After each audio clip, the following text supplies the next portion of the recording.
दोस्तों मैं राज बोल रहा हूँ। हमारे मेंबर्स को स्वागत है, यहाँ मेंबर्स का स्वागत है। ये वीडियो सिर्फ मेंबर्स ओनली में रहेगा और मैं सोच रहा हूँ कि 2025 में जो आप जैसे हमारे मेंबर्स हैं जिन्होंने चैनल को सपोर्ट किया इतने महीने, आप लोगों के लिए मैं वीडियो बनाऊँगा। जो लोग मेंबरशिप नहीं लेते, मैं समझता हूँ कि वो क्यूआर के बारे में सीरियस नहीं है और उनके साथ एंगेज करने में जितना एनर्जी जाएगा वो मैं इस्तेमाल करके आप लोग का जो ईमेल सवाल आएंगे मुझे raj@sharetrack.com, उसमें मैं आपको वीडियो बना के आंसर दूंगा। तो ये मेरा प्लान है और आज का वीडियो जो है ये HTI वैक्सीन के बारे में। इसे HIV-ACAT टी सेल इम्यूनोजन कहते हैं, उसका शॉर्ट फॉर्म है HTI। इसे बनाया था एलिक्स नाम की कंपनी ने। इसी वीडियो को मैंने ऑलरेडी इंग्लिश में रिलीज़ कर दिया है। इंग्लिश का वीडियो थोड़ा लंबा होगा लेकिन हिंदी का वीडियो जो है थोड़ा संक्षेप में होगा, क्योंकि मैं हिंदी में अनुवाद करके उसे थोड़ा अच्छी तरह से सोच समझ के मैं आपको बता रहा हूँ ताकि ज़्यादा शब्द इस्तेमाल न करना पड़े। तो इस वीडियो में मैं दो चीज़ों के बारे में बात करने वाला हूँ।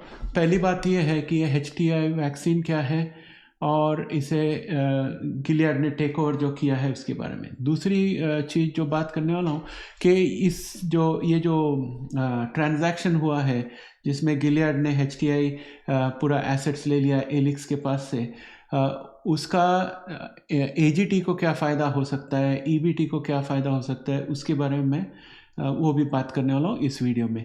तो चलिए डिस्क्लेमर पढ़ लीजिए और उसके बाद हम वीडियो में जाते हैं।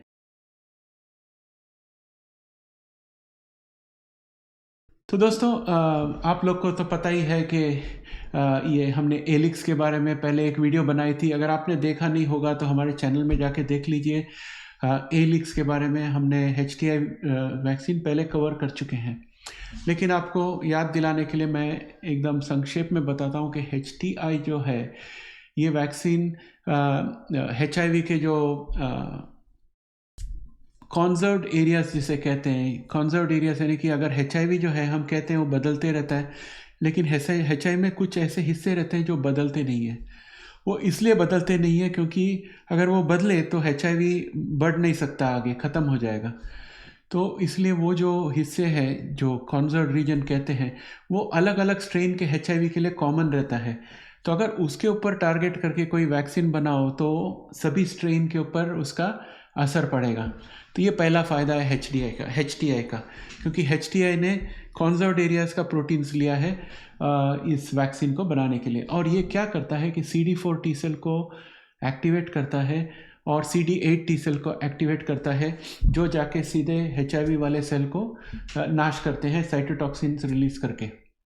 अभी ये जो थेरेपी है इसे एलिक्स ने ऑलरेडी फेज़ 2 तक लेके आ गए हैं। उन्होंने इसका क्लिनिकल ट्रायल भी किया है और क्लिनिकल ट्रायल में उन्होंने ये पाया कि किसी को सीरियस साइड इफ़ेक्ट नहीं हुआ।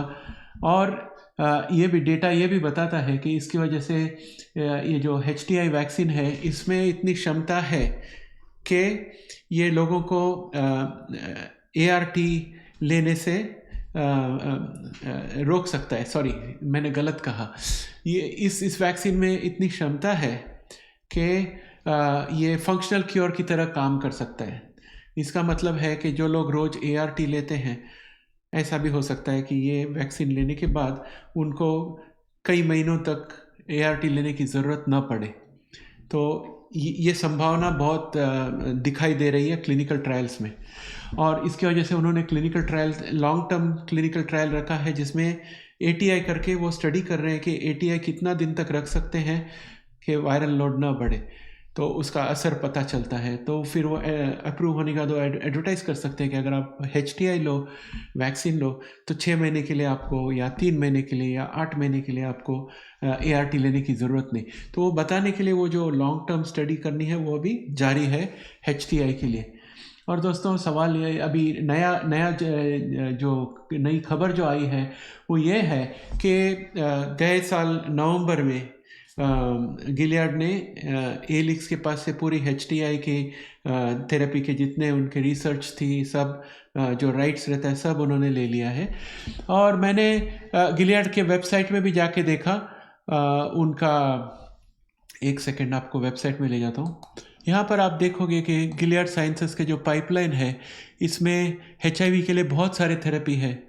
तो ये भी बहुत इम्पॉर्टेंट चीज़ है, क्योंकि गिलियड कंपनी के अंदर इतना तजुर्बा है HIV वैक्सीन बनाने का कि एलिक्स अगर अकेले HIT डेवलप करता तो उसको जितना टाइम लगेगा उससे काफ़ी कम टाइम गिलियड को लग सकता है इस वैक्सीन को ख़त्म करने के लिए, नहीं पूरी तरह से बनाने के लिए। और गिलियड कंपनी जो है इसके पास बहुत पैसे हैं और वो इन्वेस्ट भी कर सकता है। एलिक्स छोटी कंपनी थी, तो जैसे अमेरिकन जीन टेक्नोलॉजी है उस तरह, तो कैश का भी कोई प्रॉब्लम नहीं होगा क्योंकि अभी गिलियड ने उसको टेक ओवर किया। ये उसकी महत्वपूर्ण, ये जो इम्पोर्टेंट इसका डेवलपमेंट है, ये सिग्निफिकेंस जिसे कहते हैं। एक और चीज़ मैंने देखा कि इनका हुकीपा के साथ ऑप्ट इन प्रोग्राम है। हुकीपा हमने एक बार कवर किया, एक वीडियो बनाया था, एशिया में बन रही है ये थेरेपी, HIV थेरेपी, तो गिलियड उसमें भी शामिल हो सकती है। तो ये सब की वजह से मुझे लगता है कि आगे चलकर कोई ना कोई बड़ी कंपनी अमेरिकन जीन टेक्नोलॉजीज़ और एक्सिशन के पास भी जा सकती है, ये कहते हुए कि ठीक है हम आपका पूरा रिसर्च खरीद लेते हैं और हम उसको आगे बढ़ाएंगे। तो ये संभावना अभी बढ़ रही है क्योंकि गिलियड ने ऐसे टेक ओवर किया है। इसकी वजह से मुझे लगता है कि 2025 में शायद EBT और AGT दोनों को काफ़ी सहायता मिलेगी उनकी थेरेपीज़ को आगे बढ़ाकर उसको अंजाम तक पहुंचाने के लिए। तो दोस्तों ये थी पूरी इन्फॉर्मेशन ये गिलियड का HIV थेरेपी टेक ओवर करने के बारे में, और HTI थेरेपी किस तरह से HIV के ऊपर काम करता है, उसकी करंट स्टेटस क्या है, वो फेज़ 2 में है, और उसकी क्षमता क्या है। काफ़ी एडवांस डेटा आई है जो अच्छी रिजल्ट्स दिखा रही है। और महत्वपूर्णता ये है इस बात की कि बड़ी कंपनियां आजकल छोटी कंपनियों को टेक ओवर करने लगी है HIV के लिए। तो AGT और EBT दोनों के लिए ये बहुत ही अच्छी सूचना है, अच्छी खबर है और अच्छा डेवलपमेंट है। तो दोस्तों इसके साथ मैं वीडियो यही समाप्त करता हूँ, और हमारे मेंबर्स रहने के लिए आपको थैंक यू। फिर मिलेंगे अगले वीडियो में।